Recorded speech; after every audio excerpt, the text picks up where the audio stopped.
Donc on est sur les cercles trigonométriques.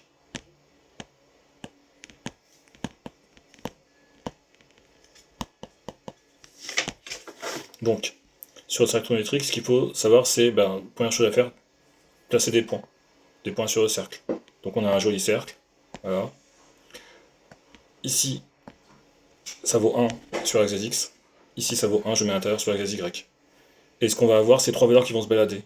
Quelque part ici, 1/2, racine de 2 sur 2, et racine de 3 sur 2. Que je vais pas faire, si je vais faire, mais je vais zoomer pour le faire. Ou c'est pas très grave. Je vais enlever ça. Je vais changer la taille du stylo pour pouvoir le tracer. Donc quelque part ici, racine de 2 sur 2. Quelque part ici, racine de 3 sur 2. Je ne les ai pas encore tracés, c'est-à-dire que j'ai pas fait ce trait-là et ce trait-là que je retire, parce que je ne sais absolument pas où est-ce qu'ils sont. Je sais juste 1/2, parce que je peux toujours couper un segment en deux. Quelque part ici, racine de 2 sur 2, et racine de 3 sur 2. On a trois angles à placer. Donc on a 0 et pi sur 2, ça on sait les faire. Ici, quelque part, on a pi sur 3, 60 degrés. Pi sur 4, 45 degrés. Et pi sur 6, 30 degrés. Et tout simplement, ces trois angles, ils vont être associés aux trois valeurs qu'on a ici. 1/2, racine de 2 sur 2, racine de 3 sur 2. Vu qu'il n'y a que 1/2 concentration, on va s'en servir. Et on sait que ça fait le plus grand des angles. Parce qu'on n'a pas le choix, tout simplement.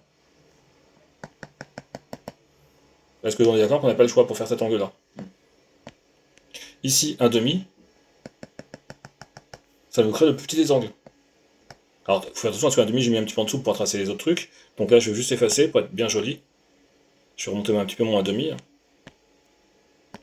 Donc ici, 1/2. D'accord. Ici, on voit que pi sur 6, il n'est pas exactement où je l'avais mis, mais c'est logique. Puisque c'est 1/2 sur l'axe des sinus qui me donne le pi sur 6.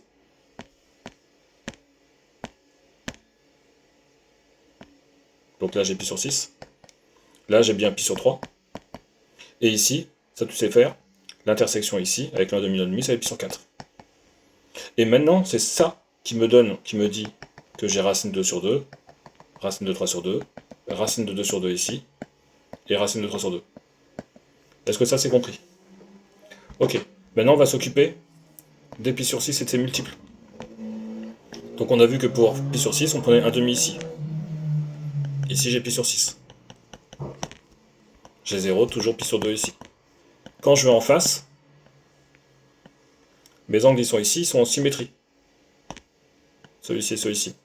C'est-à-dire que l'angle rouge il vaut pi sur 6, le deuxième qui est là, il vaut aussi pi sur 6. Je pars de 0, je fais un demi-cercle complet, donc je fais pi, et quand je fais en marche arrière, ça fait pi moins pi sur 6. Donc quand je suis ici, ça fait pi moins pi sur 6. Je vais tout effacer, parce qu'on ne verra pas grand-chose. D'accord. Donc je pars de 0, je fais pi, moins pi sur 6, et je me retrouve ici. Et ça fait 5 pi sur 6. Donc je sais maintenant que 5 pi sur 6 est ici. Ici, on avait vu que ça c'était la plus grande valeur sur les cosinus, racine de 3 sur 2. Ici, moins racine de 3 sur 2. Ici, j'ai pi, bien sûr. Si je descends ici, l'angle qui est ici, de nouveau, ces angles-là, c'est les mêmes. Je vais faire tous les trois en rouge, celui-ci, celui-ci et celui-ci. D'accord. C'est l'angle qui était là, hein. C'est pas une flèche. Il vaut pi sur 6 aussi. Donc pi plus pi sur 6 ici. Ça fait 7 pi sur 6. Tout est en symétrie, donc ici, j'ai moins 1,5 automatiquement. D'accord, je vais le faire en pointillé, je vais le faire en pointillé, et je vais le faire en vert pour garder le même coloris. Si je continue ici, ça va me créer un autre angle. Tout sera en symétrie. C'est-à-dire que normalement, si j'ai bien tracé, ici, ça devrait être un trait droit comme ça. D'accord. Ici, automatiquement, c'est aussi en symétrie ici, donc c'est moins pi sur 6. Mais si je continue à tourner dans le sens positif, je fais un tour complet. Vraiment, je fais un tour complet. Donc ça fait 2 pi. Et je recule de pi sur 6. Ça fait 2 pi moins pi sur 6. Et ça nous fait 11 pi sur 6. Quand je mets tout au même dénominateur. Est-ce que c'est bon pour les pi sur 6? C'est comme ça qu'il faut le faire, hein. C'est pas à l'arrache, on fait à peu près, etc. C'est ça qu'il faut faire, que je fais depuis le début. On s'occupe des pi sur 3. Je mets un demi ici. Je monte, j'obtiens pi sur 3. Quand je vais ici, ça fait racine de 3 sur 2. Quand je vais en face, tout simplement, ça fait comme un demi-camembert, 0 pi, d'accord? La moitié d'un camembert, c'est-à-dire que j'enlève ça, et je le coupe en 3. Bah, couper en 3, ça fait dire pi sur 3. 2 pi sur 3, 2 morceaux sur 3, 3 pi sur 3. Je peux le faire aussi différemment en disant que je pars de 0, je fais un angle qui vaut pi, et vu que ça et ça c'est la même chose, quand je fais marche arrière, ça fait pi moins pi sur 3. Et pi moins pi sur 3, ça fait bien 2 pi sur 3.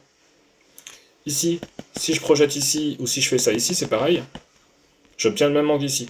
Donc si ici j'étais à pi, et que je rajoute pi sur 3, ça fait pi plus pi sur 3. Ça fait 4 pi sur 3. Ici, si je vais ici, si je vais ici, si je vais ici, normalement je vais arriver au même endroit. Ça fait 5 pi sur 3, parce qu'à chaque fois je rajoute pi sur 3. Et ici, 6 pi sur 3, qui fait 2 pi. Au niveau des valeurs, bah ici automatiquement, on a racine de 3 sur 2 mais en négatif, et ici on a moins 1,5. Voilà à peu près. On peut tourner bien sûr dans l'autre sens, hein. On fait tout dans l'autre sens avec des moins. Voilà pour les pi sur 3. On a fait pi sur 6, c'est ça avant. Pi sur 6, pi sur 3. Et maintenant on va s'occuper des...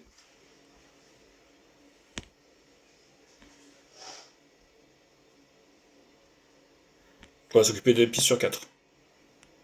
Pi sur 4, je peux le placer directement. Donc je vais utiliser toujours le 1,5. En gros, les 1,5 nous servent plein de fois. En gros, en faisant ça, je viens de tracer à droite y et x. La droite y et x, ça nous fait un angle de 45 degrés, donc c'est-à-dire que ici j'ai pi sur 4. Et une fois que j'ai ça, ici je sais que ça va me donner.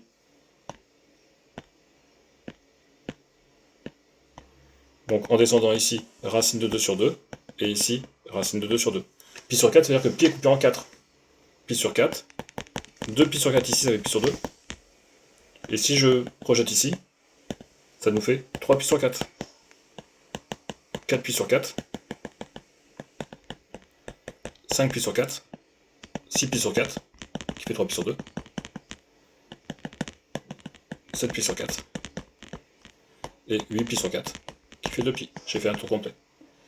Ici, racine de 2, racine de 2 sur 2. Ici, moins racine de 2 sur 2. Et ici, moins racine de 2 sur 2. Voilà pour les angles.